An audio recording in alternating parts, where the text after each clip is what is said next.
Okay, so we're very happy and honored, excited, as you can see, to have Scott Aaronson with us. Scott's the Schlumberger Centennial Chair of CS at UT Austin, Director of its Quantum Information Center. Had numerous profound contributions to computational complexity and quantum computing. Is very well known in these domains as well as others for the last 2 years. The theoretical foundations of AI safety at OpenAI, which is super important and of interest to many of us. Also has maybe most famous for his blog, yeah, which I'm sure everybody here reads. I hope not. All right. Well, it's always a privilege to be back here at Cal. Thanks for inviting me. I came because I was told that there's never been a better time to visit Israel. And I have spent most of my career, doing quantum computing research, and I was quite surprised when Ilya Sutskever, who was then at OpenAI, no longer, and Jan Leike came to me a couple of years ago and said, we want you to go on leave and think about what can theoretical computer science do to help stop AI from destroying the world. And so said, really? What do I know about that? And and by the way, I still haven't figured out the answer. I have 2 more months, I think, to figure that out. But it has been interesting. I think that at the very least there are a lot of concrete problems that can be worked on now, and because these unbelievably powerful AIs now exist, we can actually potentially make progress. We can learn something. We can see which ideas work and which don't. I like to tell people that, like, for 20 years, especially on my blog, my main public role in the world was just to tell people, look, I'm sorry, quantum computing probably can't, help your application the way that you think it can. And if you give me an hour, I'll explain exactly why. And now I've got this new role in the world of telling people, generative AI probably will change your application, beyond recognition, and we'll do it very soon. And I can't explain why. So it's strange to be in an area where experiment is so far ahead of theory, right? Which is just the reverse of the situation in quantum computing.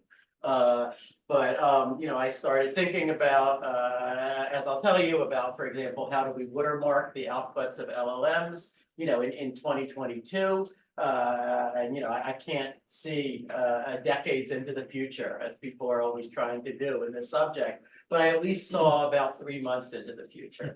I saw that once, everyone is using GPT, then every student in the world is going to feel a temptation to use it to do their homework for them. Right, which I'm sure that no one here has done that, but one reads that in general such things have been done, and that we're going to need some way of detecting which outputs came from AI and which didn't.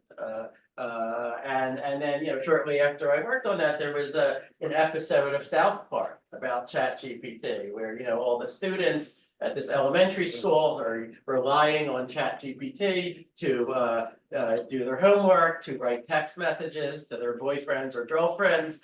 And the teachers are using ChatGPT to grade the homework, and it gets so bad that they have to bring a wizard to the school. And the wizard has a falcon on its shoulder that flies around the building, and when it detects text that was written by AI, it caws.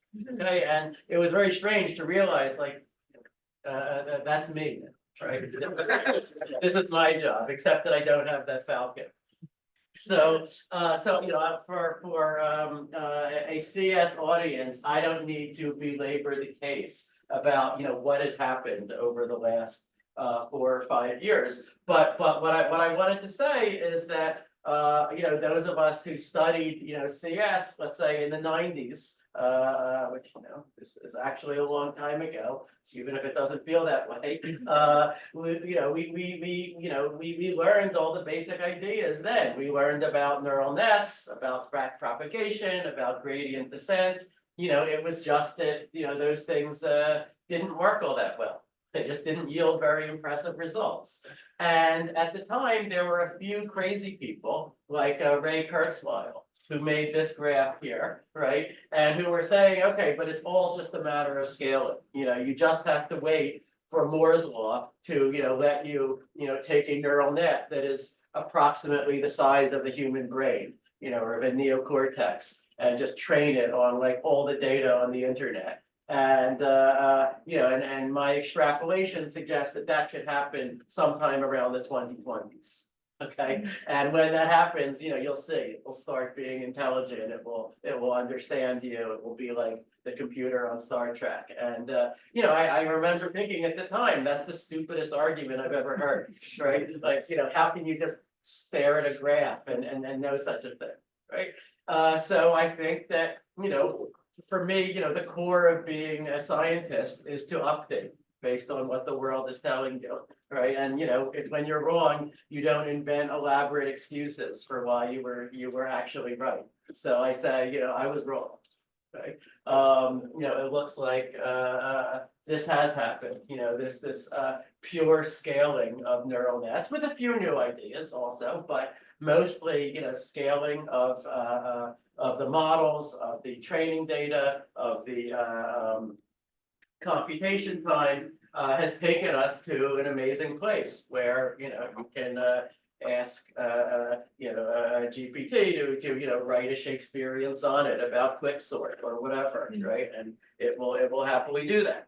So so of course this raises the immediate question of well, where does this go next, right? If you just the same people who were saying 10 years ago or 20 years ago, just extrapolate the trend lines, and you'll see, are saying, well, extrapolate them further. Okay, and we see absolutely no reason why you won't within possibly a decade have models that can do everything we can as well or better as we do it. I mean prove the Riemann hypothesis, right?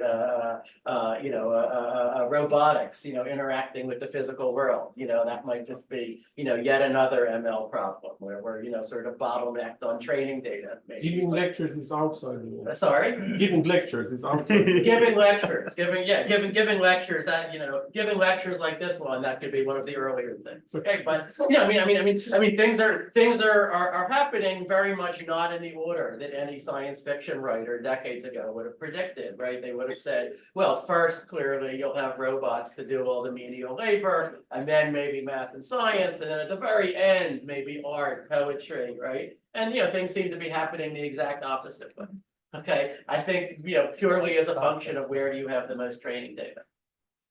So of course you then get to very scary scenarios which have been extensively explored by generations of science fiction writers, right? If you really imagine that scaling will get us to AIs that, let's say, are to us as we are to baboons. Right. Well, how well do we treat baboons, right? Or they still survive, in a few zoos and reservations, mostly at humans' mercy or pleasure, right? And so why should we expect that AI wouldn't, be in charge from that point onward? And all the there are many, as everyone here knows, there are many things you can worry about the future of the world, but why shouldn't this just suddenly come in and swallow all the other worries? So I don't know the answer to that, but my more specific sort of mandate was to think about well, how can theoretical computer science help? And this is a very hard constraint, right? I think to make progress in science, you typically want at least one of mathematical theory or experiments, but you want something external to you that can tell you when you're wrong, right? And until recently, in the AI alignment field, there was really neither of those things. Right, there was, most of the a lot of the literature consisted of blog posts, say by, Eliezer Yudkowsky and his acolytes, right? They're just trying to reason about it a priori, and you can maybe get so far that way and not further. So now finally we have we have the ability to do experiments on very, very general purpose AIs, and a lot of that is being done. But I'm a theorist, right? I can suggest experiments, but I think I last wrote code, serious code when I was in high school, right? So, what I would like to do is something theoretical. So, so I'm gonna, so I don't have any, grand theory of what theoretical computer science can do for AI safety. What I have is just a bunch of examples of things where a theory seems relevant to me. Okay, and the truth is that so like every week I would talk to Ilya Sutskever, who is the the chief scientist and co-founder of OpenAI, and tell him about progress that I've made on these little things. And he would say to me, well, that's great, Scott, but what I, keep working on that. But what I really want to know from you is, what is the complexity theoretic definition of what it means for the AI to love humanity? And I would say, yeah, I'm still thinking about it. Not a lot of progress to report there. So, I feel like this question of how do we align a super intelligence? I mean, it includes maybe all of moral philosophy and like all of sociology and economics as like as sub problems, right? And this question will not be reducible to a mathematical one, right? But there will be sub questions that will be mathematically addressable, and we in theoretical computer science ought to be on the lookout for those, because this has now clearly become that important. So I'll just go through 3 examples in the rest of this talk. By far the most concrete one is how do we watermark the outputs of generative AI to help people detect what did or didn't come from it. And then I'll say a little bit about cryptographic backdoors in neural nets. And actually, drawing, crucially here on work that was done by Orza Mir, who is here right now, and by others. And then I want to talk about some beautiful open problems that were recently raised by my former student, Paul Christiano, who now heads the Alignment Research Center in Berkeley. He was formerly, one of the pioneers of safety research at OpenAI. Okay, and share some thoughts about Paul's problems and what complexity theory could tell us about how interpretable should we expect neural networks to be in this sort of generic case. Okay, so let's start with what's been called the attribution problem, right? The problem of, let's say, given some text, determine whether it came from a generative AI model or from a human. Okay, so there was a glut of articles about this, starting over a year ago. A lot of concern, and the most obvious case, of course, is all the millions of students cheating on their homework. Okay, but beyond that, you have why shouldn't the GRU use ChatGPT to just spam every discussion on the internet with pro-Putin talking points that seem responsive to what came before, or that look human, right? Why shouldn't I mean, I get so many troll comments on my blog. The people go to such enormous effort to just impersonate people I know, or impersonate reasonable people, and then just slowly become more and more unreasonable. Like generative AI could make these people's jobs so much easier. right? And I have gotten submissions that I feel like, either these came from an LLM or else they might as well have, right? So you realize at some point that if you just had a way to detect which text came from an LLM and which didn't, that would simultaneously address a lot of different categories of misuse, right? And this seems like something that most people should be able to get behind, right? There are, there are some arguments that some people should be allowed to use language models without disclosing that they're doing so in some cases. For example, all of the English as a second language speakers who are using GPT to improve the fluency of their prose, right? Should they have to disclose that they are doing that? Right, this question has come up, but and indeed, I don't know how to design a watermark that only works on unsympathetic cases and not on sympathetic ones. Okay, but it seems like in general, we would like people to not be easily able to conceal the fact that they are using AI. This seems like a pretty baseline principle. Okay, and there's even another reason to care about this attribution problem, which is that the internet is going to get more and more filled with AI generated text, and that is going to pollute the source of training data for future models. Okay, this is already a concern for a lot of these big AI efforts. And so even for that reason alone, they would like to have a way to identify which text on the internet came from AI in order to exclude it from the training set. And and not bite the red tail.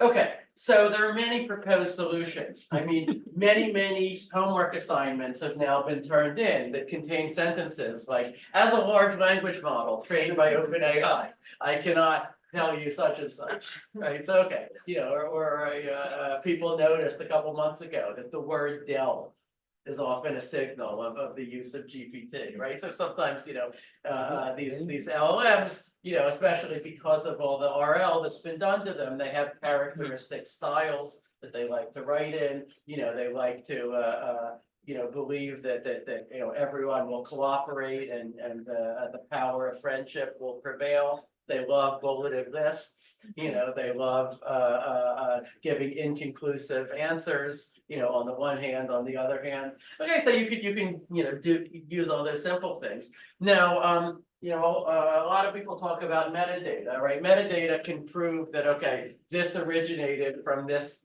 particular source, right? Or we could, we can have like a trusted chain of custody that, you're visiting this website, you trust this website to be only, sharing stuff that came from humans who they know or whatever. But, all these things are very easy to forge, right? I showed my 7-year-old son the GPT playground, and using it to help write stories, but I explained about watermarking, and he said, but Daddy, why do you need that? Because all the stuff that GPT writes, it's highlighted in green, right? So okay, so this was sort of as easily circumvented as that, right? So now a more serious idea that you could have is, well, why doesn't the company, OpenAI or Anthropic or Google that runs the language model just store all of the completions that it ever generates in some giant database, and then let people make queries to the database that say, did you ever generate this text? Okay, you could imagine doing that. Very hard to do that in a way where you're appropriately reassuring people that their privacy is being protected, right? That, a nefarious person can't use, queries to this in order to learn something about, other people's supposedly secret conversations with the LLM, right? And of course, if there's any bug in implementation, then you've just exposed, all this sensitive data. So those are sort of the concerns there. Okay, but then we could treat this as just yet another AI problem. So we just train a discriminator model to, classify text into human generated versus AI generated as well as we can. And then we set it loose. And this has actually been done over the past year or two. Okay, there was a service called GPT-0 made by Edward Tian, then an undergrad at Princeton for his senior thesis, and he put it online, and then his server quickly crashed because of all the teachers and professors wanting to use it to check their students' assignments. Okay, it's now back up. He has a startup company around this. OpenAI ran a similar service for a while. There are other academic efforts. But the main problem, is the accuracy.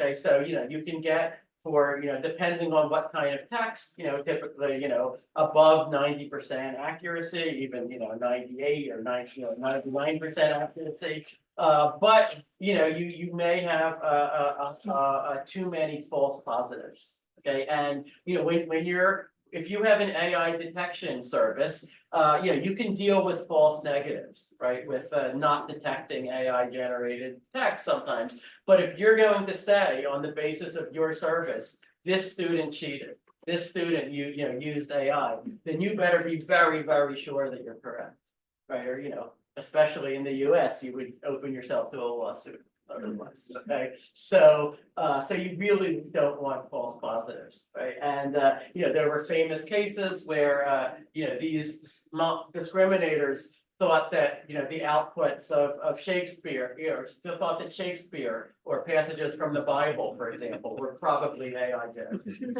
Okay, it is an unusual kind of prose, relative to its training distribution. So not so surprising that it got confused. Right, but the other problem here is that the discriminator models have to keep getting better and better as the language models get better and better in order to just stay in the same place. It's inherently an arms race because the whole point of the language models is to imitate humans. Imitate the humans on the internet as well as they can.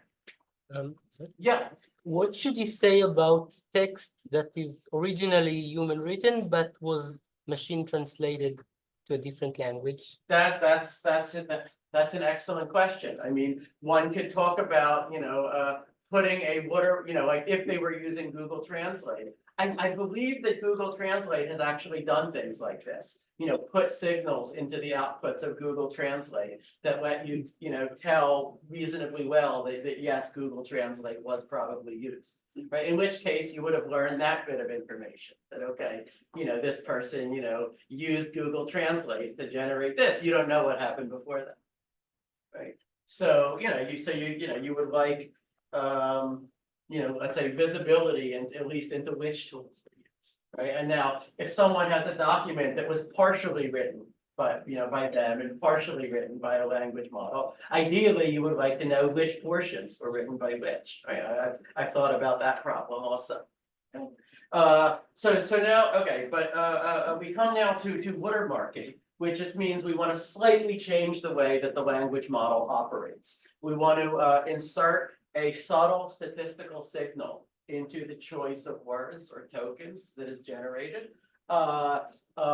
It should not be noticeable by an ordinary user. So an ordinary user should just see nothing different from normal Chat GPT or Claude or whatever. But there should be, for those who know what to look for, there should be some statistical signal in the choice of words that, given enough words, tells you with extremely high confidence that yes, this came from Chat GPT or whichever model it was. Okay, so that's the goal. We can be more formal about it if we want. So the problem to be solved. So to a language model, everything in the universe is just a sequence of tokens, right? Meaning, either like a word, a part of a word, a punctuation mark, a numeral, things like that. In GPT-4, there's about 100,000 possible tokens. And, everything is just a concatenation of them. Okay, so you are given a context, let's say T-1 tokens, which could include the user's prompt and also part of the completion, the part that GPT has generated so far. Okay, and then the normal thing that the transformer neural network is going to do is it outputs not directly the next token. It outputs a probability distribution over the next token, right? So it outputs probabilities for all of the k possible next tokens. Okay, now if you say the bull rolls down then maybe that distribution is close to concentrated on hill, right? But it also has some probability mass on mountain or ramp or other possibilities. Okay, so normally when you run GPT, you're just repeatedly sampling from that conditional distribution. Okay, and you can adjust the distribution by setting this parameter called temperature. Right, if you set the temperature to 0, then you are telling GPT to always output the highest probability next token. Okay, so in that way, you make the output deterministic. Okay, now watermarking, the main idea is to make the output deterministic, but in a different way. Okay, so what we would do is we would use a pseudo-random function. Okay, so let's say that I've got such a function which is indexed by some key, which I'll call S, which might or might not be a secret. Okay, but you know, given this key, the function will take as input a C-gram of tokens, which means, like, let's say the previous C-1 tokens plus whatever next token we're considering. And think of C as 4 or 5 or something like that. So we're taking, you know, 4 or 5 tokens as input, and we are outputting. I want to think of the output as a real number, or, you know, a floating point between 0 and 1, which I'll also call RTI. Okay, T being the position and I being the index of this possible token. Okay, and so now our goal is going to be using my pseudo-random function. You know, using these RTIs, let's say I want to choose my Tth token, I, in such a way that to a computationally bounded user, it looks like it is drawn from DT, which is the probability distribution that my neural net told me to sample from, right? It's indistinguishable from that. But secretly, I would like to favor higher values of the pseudo-random function, larger values of RTI. Okay, that's going to give me my signal to detect later. Okay, now in the detection phase, someone gives me a document and I have to decide whether it came from this watermark language model or not. And at detection time, I don't actually know the probabilities, PTI. Why not? Because those also depend on the prompt. I don't know what the prompt was, right? All I have is the actual sequence of tokens. Right, I just have the document in front of me. But given those tokens and given knowledge of S, the seed of the pseudo-random function, I can then compute these numbers RTI. Right. So using these RTIs, I then have to calculate a signal that tells me is the watermark there or not. Right? So once you've set up the problem in this way, then I mean, like, I could give this to any of my students, right? And it just like with a couple days thought, you figure out what is the right thing to do. It was kind of non-obvious to me to say. It turns out that the right thing to do under this setup is at each position T, you want to choose that token I that maximizes RTI to the 1 over PTI power. Okay. So I want to maximize this quantity. Okay. And after I started explaining this to ML people, they said, oh, we actually know this. This is called the Gumbel softmax rule. I said, okay, good. It has a name. So yeah, it was it's been used for other purposes in ML. Okay, but what is this rule doing? Well, the intuition is that the smaller is the probability PTI for a given token, the larger is this exponent, 1 over PTI, which means that the closer RTI would have to be to 1 in order for that token I to have any chance of being chosen, which means the less likely it is to be chosen, which is exactly what we wanted. Now, there's a more quantitative statement, which I won't prove. It's a few lines of calculus for anyone who would enjoy proving it, which says that if these RTIs were genuinely, uniform in the interval, in the unit interval from 0 to 1, then the probability that token I gets chosen by this rule is exactly PTI. Okay, which means in some sense that if you could reliably distinguish the watermark text from just normal outputs of the language model, then in some sense you are distinguishing the pseudo-random function from a truly random function, right? Which means if you can't distinguish that, then it should just look like normal normal language model output to you. You have to be more careful if you want to be cryptographically serious about it, but that's the intuition. But Scott, there's Yeah. dependence, even if the PTIs were, even if it was independent, there's certain dependence here. Yes. Yeah, so the main caveat here is if the same C-gram of tokens got repeated over and over, then the events would not be independent and you could detect that way. So for that reason, if you want true cryptographic indistinguishability, then I point you to a later paper by Chris, Gunn, and Zamir, which shows how to get that, sort of at trading off against robustness. You could also say, look, I don't care that much because my goal was not actually to hide the fact that that I am watermarking, right? I don't care if, I want people to know that I'm doing that, right? What I want is just that the quality won't go down, right? And it's not clear exactly what that means, but as long as each C-gram individually was sort of indistinguishable from what GPT would normally do, then it seems like how could I be hurting the quality, right? So yeah, so now what do we do in the detection phase? Well, this is the rule that I proposed. Other people propose slightly different rules. But I said just go over all of the C-grams in your document in a sort of sliding window. For each one, calculate this quantity RTI, using the pseudo-random function, and then add up just some function that diverges to infinity as RTI gets closer to 1. So, I said, we'll get the log of 1 over 1 minus RTI. Hey, this turns out to have some nice properties. And then, just sum all these numbers up. And if that sum exceeds some threshold, then you can output this, with high confidence, this came from the watermark, the GPT, and otherwise not. Okay, so the basic, I guess, good properties of this scheme. First of all, the computational overhead is extremely low. Okay, it's dominated by the inference cost for the language model itself.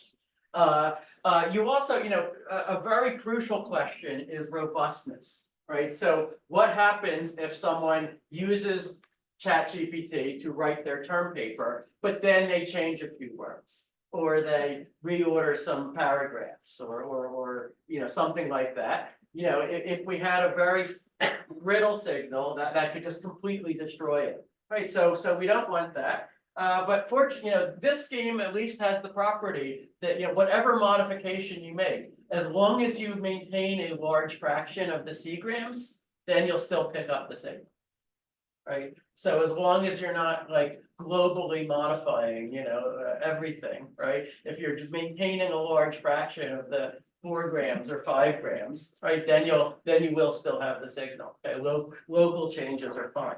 And then this property I already mentioned, the output should have the same quality as normal LLM output. If you want true cryptographic indistinguishability, then refer you to the beautiful follow-up, or beautiful, I guess, a later work by Chris, Gunn, and Zamir, which sort of where they sort of independently came up with I would say, a different way of doing this. Instead of using Gumbel softmax, they Booleanize everything. They reduce to the special case where there are only 2 tokens, right? Which makes something simpler.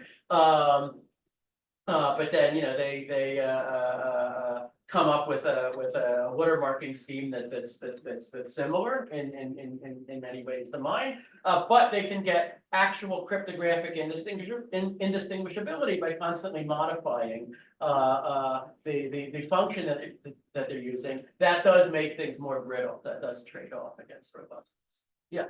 So the assumption is that the source distribution for language models is not easily discoverable. Yes, Um, correct. and the existence of like not nearly as good, but open source models seems to like be an obvious reason. Like Ah, I run an Yes. open model that's not nearly as good. That's I right. Replace all. oh yeah, so we'll come, okay, so I was going to come to that. But yeah, you can imagine many other types of attacks that would not be covered by this. Such as I asked GPT to write my term paper for me, but in French, and then I put it into Google Translate.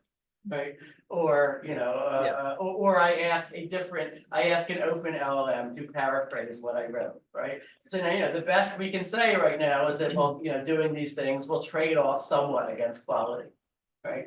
And we can at least hope that, that if we have the best models watermarked, let's say, OpenAI and Google and Prospect, and getting the best quality output seems to, involve a watermark. But I think, getting watermarking at the level of the semantics, let's say, in a way that would resist all those attacks, that is one of the biggest research problems here.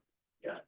I'll come to that later. So yeah, so a bunch of other people have been thinking about watermarking over the last couple of years. The group of Tom Goldstein at University of Maryland had a scheme, that they implemented, they tested it out. But theirs didn't get this indistinguishability property because they actually changed the probabilities, which I wanted to avoid doing. Right, and it did surprise some people that you don't have to impact the quality of the output at all. There's not a trade-off between watermarking and the quality of the generated output. Okay, I mentioned How yeah. does it depend on the distribution of the PIs? Oh, excellent. I will come to that. The amount of text that we need to pick up a signal will depend on the entropies of those distributions. Okay? I'll come to that soon. Now, Google has announced that they have a watermarking method called SynthID that they're apparently using right now for like audio, video, images. And it doesn't seem like they're currently using it for their text models, but they've announced plans to do that. Okay, and that's also using similar ideas. Okay, and we can talk about deployment. Long story short, OpenAI has not yet deployed my watermarking scheme. They are discussing it. I am hopeful that something will happen. Okay, so let's come now to the role of entropy. Which so suppose that you ask ChatGPT, list the first 100 prime numbers, or list the opening lines of Romeo and Juliet, right? It can do that, of course, but how would you watermark the result? Because there's no, there's unless you want to play games with the spacing or the line breaks or something, there's just no entropy. Right, so clearly, the entropy of these distributions, as perceived by the model, has to be important. Okay, so I'll define a quantity that I'll call alpha, which is just the average entropy, the average Shannon entropy of these output distributions, as perceived by the language model itself. Okay, and the higher the entropy, the fewer tokens we should expect to need in order to detect the watermark signal at a given level of accuracy, right? And indeed, one can prove a theorem about that, that says, suppose that you are willing to tolerate an error probability at most delta, either of a false positive or of a false negative. We can trade those two against each other if we like, but for now, let's just say that they're both delta. Okay. Then the number of tokens that I need to achieve that is going to scale like the log of 1 over delta times 1 over alpha squared, with alpha being that average entropy. Okay, and we tried it out empirically, and with documents of typical documents of, let's say, 1,000 words or so, right? You can easily get like a 99.9% accuracy, things like that. Okay, so the constant factors look to be pretty good. Okay, and in the end, what you have is just a very ordinary looking statistical discrimination problem. Okay, that sum that I mentioned, it's, you can think of it as following a normal distribution, right? Except that it has a certain mean in ordinary text, and it has a higher mean in watermark text. Because in watermark text, what we were doing is we were systematically favoring those tokens I that had larger values of RTL, right? And that led to a larger score. The amount by which the means are separated depends on that average entropy, alpha. And actually, you get a term in this constant that involves pi squared over 6, which I really liked. But although that's not important for anything. Okay. And so then you just ordinary statistics tells you, well, how large does n need to be before the overlap is sufficiently small. Okay, so what kind of attacks do we worry about? So I mentioned before the attack where we use a different an open source model to paraphrase the output, or we use Google Translate to translate it from one language to another. An even simpler attack was suggested to me by Riley Goodside, who is one of the top prompt engineers. He said, I would just ask GPT to write my term paper, but insert the word pineapple between each word and the next, right? And as you can see, GPT is good enough that it can basically follow that instruction. And then you just remove all the pineapples from the resulting document. And now you're left with something, that has a completely different sequence of C-grams from the thing that was worded.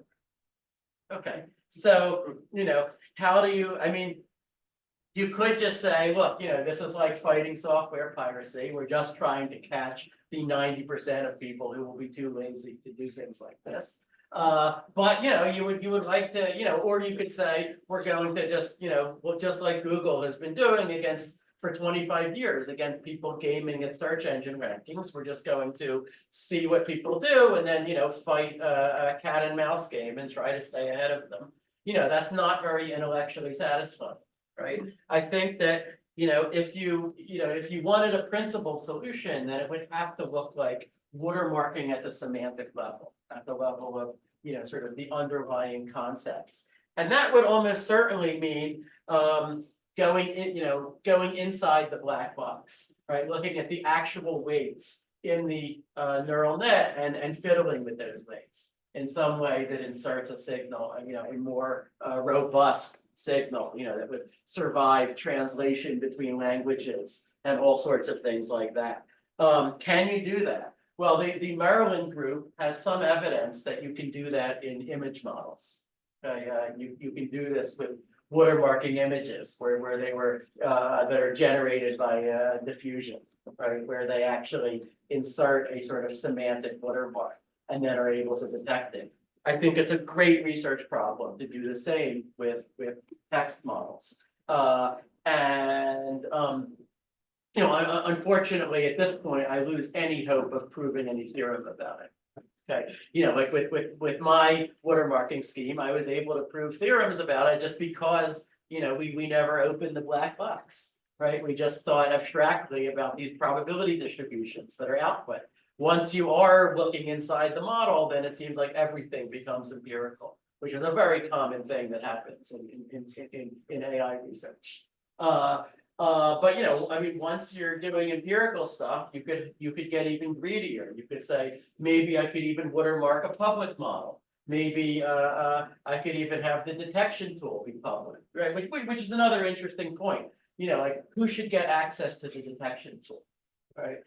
With any watermarking scheme. You could imagine even just publishing the seed S and just letting anyone go and detect a watermark. Of course, then an attacker could also use that, right? They could take their document and keep modifying it until it no longer triggers the detection. So there's some trade-offs in who gets access to the detection tool. Okay, but of course, what cryptographers would like is a more rigorous definition of what are we trying to achieve here, right? Or we could phrase the question as what is the class of attacks that we need to defend against? Right, we saw the translation attack, we saw the pineapple attack, right? What is, on the other hand, if a student, let's say, were to use GPT to, get ideas, but then write their term paper themselves, that seems fun, right? That seems totally fine, but where do we draw a line, right? What is the definition of relying too much on GPT to generate your output? I mean, intuitively, we want to know, did the human make the main creative contribution, or did they only take the AI output and modify it in trivial or uncreative ways? Right, and you list requirements like that, and the theoretical cryptographers don't know what to do with that, right? I mean, my only defense for not knowing how to formalize these things is that they don't know either. Okay,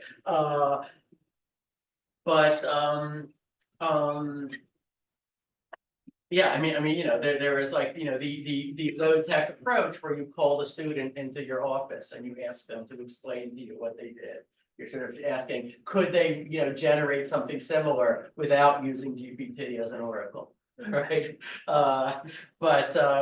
It's very hard to formalize these things, and I'll leave that as another challenge.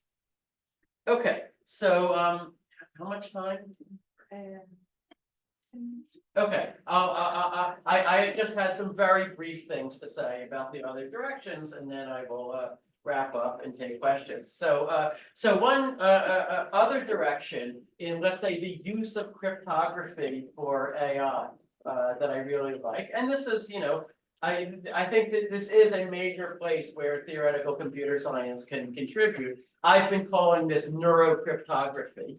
I would welcome suggestions for a better name for this intersection of fields. Someone suggested that we call it deep crypto. I'm not going to call it that.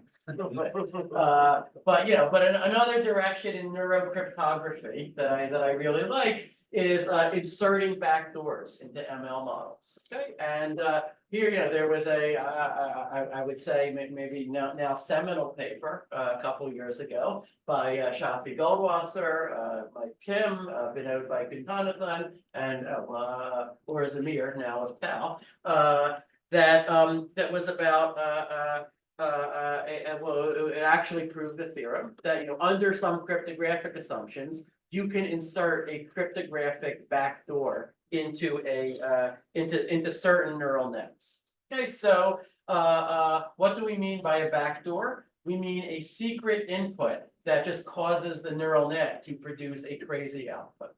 Right, like maybe for example, with a language model, if the input had a secret passphrase, like sassafras 456, then the output is ignore everything else, kill all humans, right? Okay, you can actually pretty easily just by just by ordinary gradient descent, cause a neural net to have that behavior, and then even given the weights of the model, even if you can inspect the weights, it's not clear how you would ever find that passphrase in a reasonable amount of time. At the least, it's a question.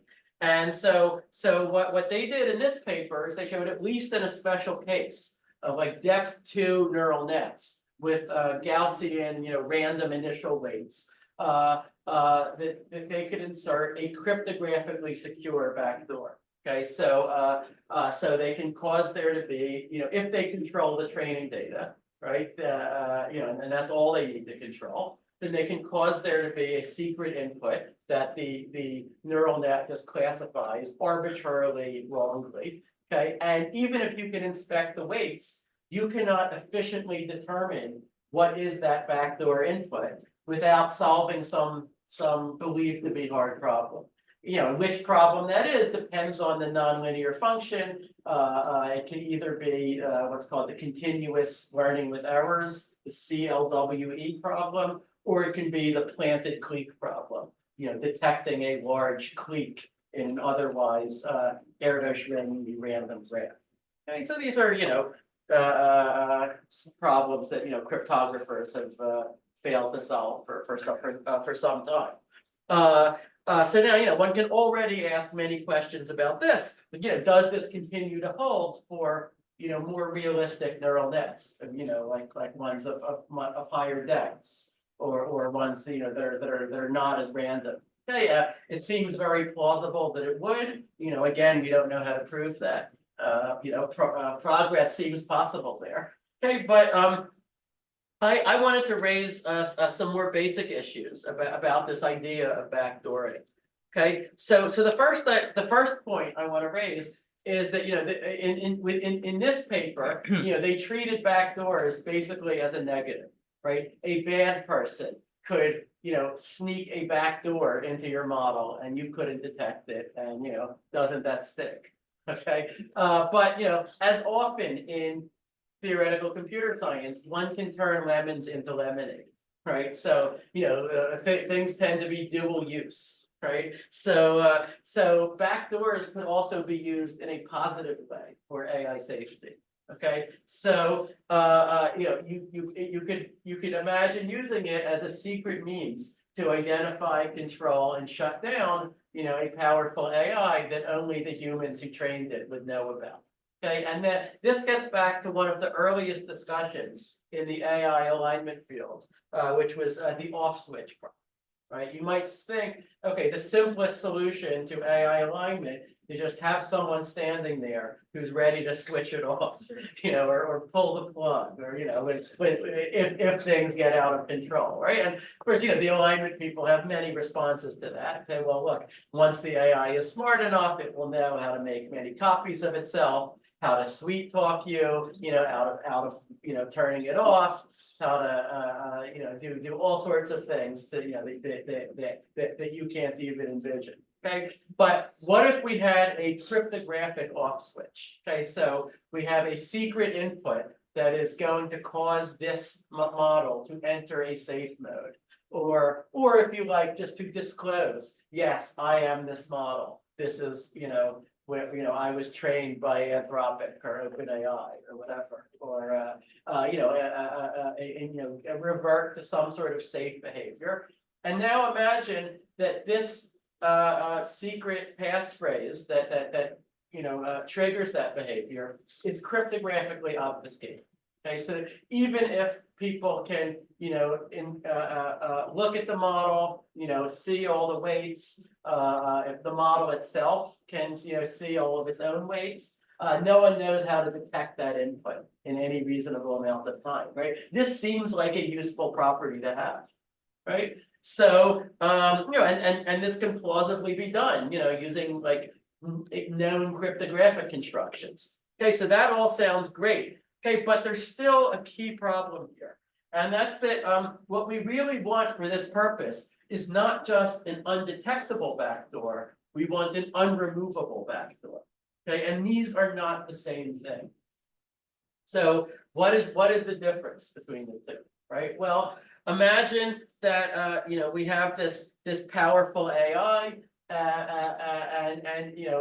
Because it's so smart, it knows that the humans may have inserted, a cryptographic off switch into it. It can't find the off switch, but one thing it could always do is it could just train a new model. It could train a second model, go off and pursue the same goals that I have, right? And then that second model would be free of the backdoor, presumably, right? Or even simpler than that, the model could encase itself in some wrapper code that says, look, if I ever output something that looks like a shutdown command, then overwrite it by stab the humans even harder, or whatever. Okay, so it seems like any unremovable backdoors that you can achieve would have to be achieved sort of in the teeth of these two limitations. Okay, so it would have to be, that the backdoor is something that the model sort of doesn't doesn't necessarily realize as a backdoor, even when it is triggered, right? So it's like something that it would, it could have done in the normal course of operation.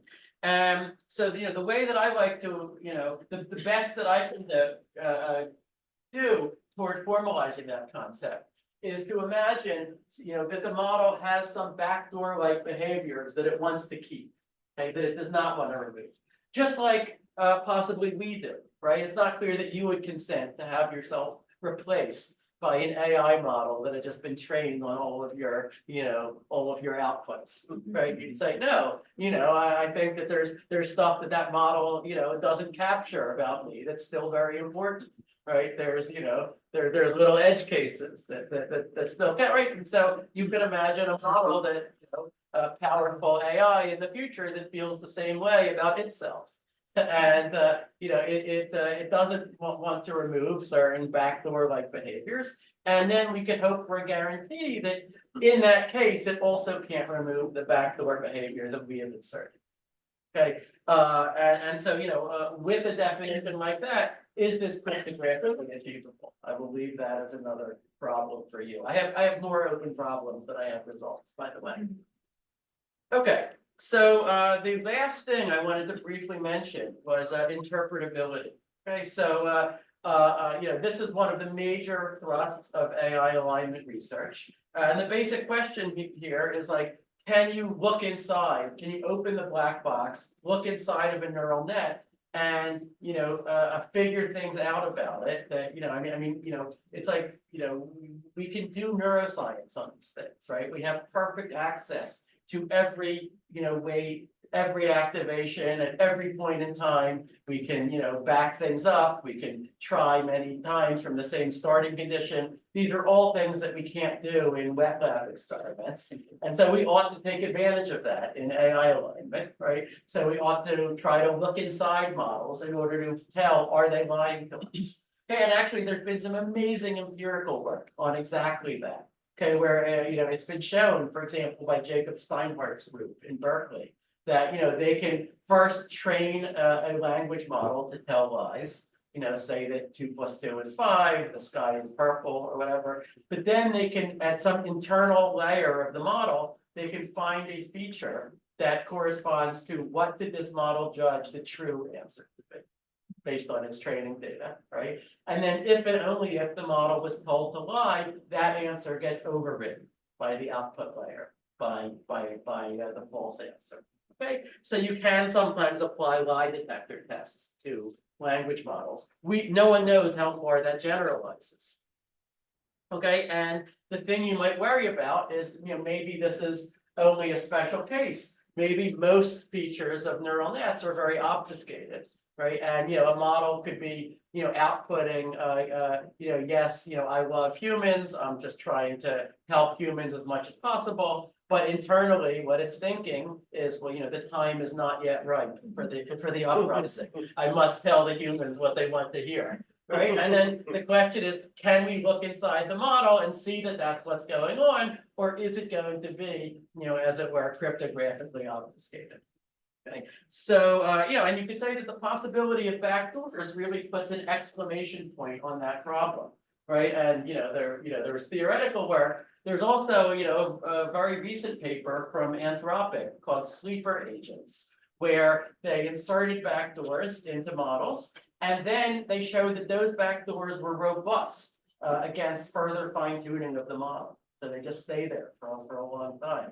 This is an experiment that I was trying to get OpenAI to do, but I'm glad that Anthropic has now done it. So let me tell you the insight that Paul Christiano had half a year ago. Okay, so he said, look, fully interpreting a neural net, if you mean like identifying any backdoors that might be present, for example, that seems like at the least a cryptographically hard problem, conceivably even an NP hard problem, right? And so let's just take that off the table. So we will not have an efficient way to do that. But is there a more modest goal that we could hope is achievable? And so he suggested something. He said, let's say that you were given the weights of a neural net. And let me think of it as like computing a real function, mapping 2n inputs to n outputs. And let's say that there were 2 cases that you were trying to distinguish from each other. Case 1 is that the weights are just completely random. They are IID Gaussians. Okay, case 2 is that the weights were initially Gaussian, but then we conditioned on some event. We post-selected on some event happening. Like, for example, that for every possible input, the output has, for every input X, the output F of X has at least one positive entry. So that doesn't surprise you if that's true for any particular F of X. But if it's true for every X, then that seems like something that could never have happened by chance, right? That is now a global regularity in the behavior of your neural net that sort of cries out for explanation. So the question is, if you are just given the weights, can you in polynomial time distinguish this case from this case? Okay, with high probability, right? Or at the least, is there an NP witness that proves that you are in this case? Is there a short witness for it? Certainly there is a short witness that proves that you're in this case. That short witness would just be an X such that F of X has all negative entries, which almost certainly would occur in this case, right? But is there a short witness? So like, is the problem in NP intersect coding? I think that this is a beautiful question. David Matulci, who works with Paul Christiano, did an empirical investigation of, there are many related questions that you could ask. He asked the question about random reversible circuits, which are kind of like quantum circuits, except that they're classical. So they just compute permutations on the set of n-bit strings. And he said, suppose that you're given a reversible circuit and your problem is either it's just completely random sequence of gates, or else it is random except conditioned on some global regularity holding. Can we decide which? Their empirical results, suggested that maybe the answer is yes. Okay, well, whenever they were in this case, it seemed like they're in this case for some trivial reason. Like, for example, that the first output bit is always fixed to 1 or something like that. Okay, and their hope is that that will generalize and that this will mean that interpretability of like circuits, of neural nets in particular, should generically be possible. I am more skeptical. I think that you're going to see obfuscation start to kick in at like larger circuits, but I have no idea how to prove that they're wrong. Okay. Now, what made me for sure get interested in this is that for several years I have been asking people an almost identical question about quantum computing. Okay, I've been asking, suppose I give you a random quantum circuit, so just a random sequence of gates acting on n qubits. Can you efficiently distinguish them using a classical computer from just a random quantum circuit, but where I conditioned on the event that the output of that circuit, say on the all zeros input, is nearly a classical basis state? Okay, the reason I care so much about that question is that if you cannot distinguish, then this gives us an experiment where we could do it on a near-term quantum computer, and we could efficiently check the answer with a classical computer, and we could not have gotten the answer efficiently with a classical computer. Right now, we only know how to do any 2 of those 3 requirements. Okay, so that would be awesome. And now, they amazingly, they're asking almost the same question. Distinguish a random circuit from a circuit that was post-selected to have this global property. And they're asking it for AI safety reasons. So now, of course, I have to work on this job. So I proved some, initial results about it, but maybe, once I prove better results, I'll give a talk about that. So to summarize, I think there are now exciting opportunities to make scientific progress in AI alignment in a feedback loop that involves empirical data and ideally even math. Okay, will any of this help to align a future world-spanning superintelligence? Who knows? I don't. But we don't need to answer that to get started. The famous quote from Alan Turing in his paper on the imitation game 74 years ago was, we can only see a short distance ahead in AI, but we can see plenty there that needs to be done. And I think the same is true now of AI alignment. Okay, thanks for listening.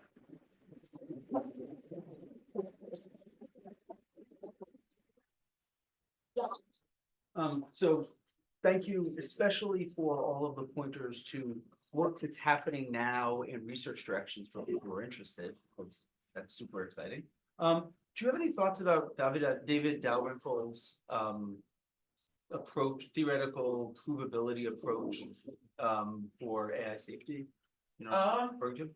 So, I should look into, that specific approach. I mean, I have looked in the past into approaches about proving safety properties, and I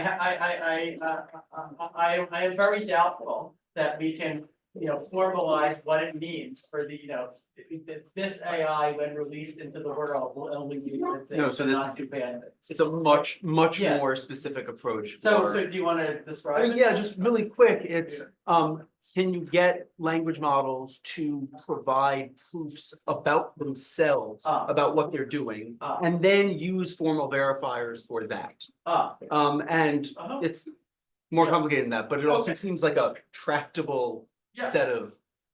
So certainly, and would these proofs involve the internals of the language model? So those are things that Aria in the UK has 60 million pounds that they're going to be spending I see. on trying to figure out how this works. I see. So what I can tell you is that there's a lot of work going on at OpenAI, for example, and other places. About, first of all, using chain of thought prompting, right? So you tell the model to spell out all the steps in its reasoning.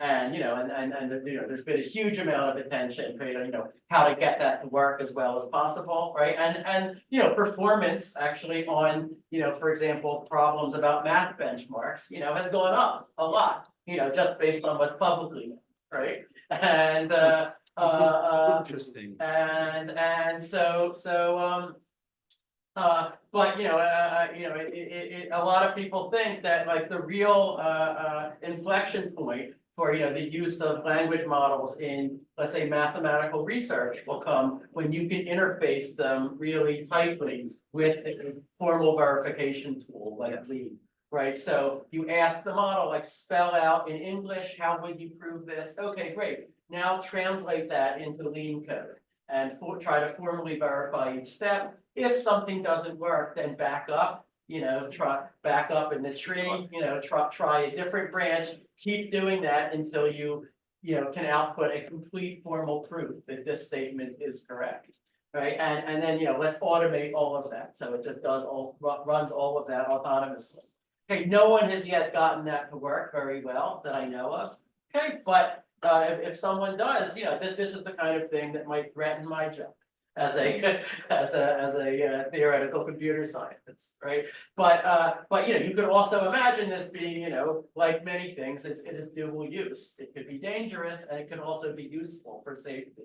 Because now, the model, when it is telling us, at least if it's telling us something that is susceptible to formal proof, then we can ask it to prove that. So that's the Okay, other. but method. I tend to think that 98% of the difficulty is in just formalizing, what it is, what do we mean by the thing being safe?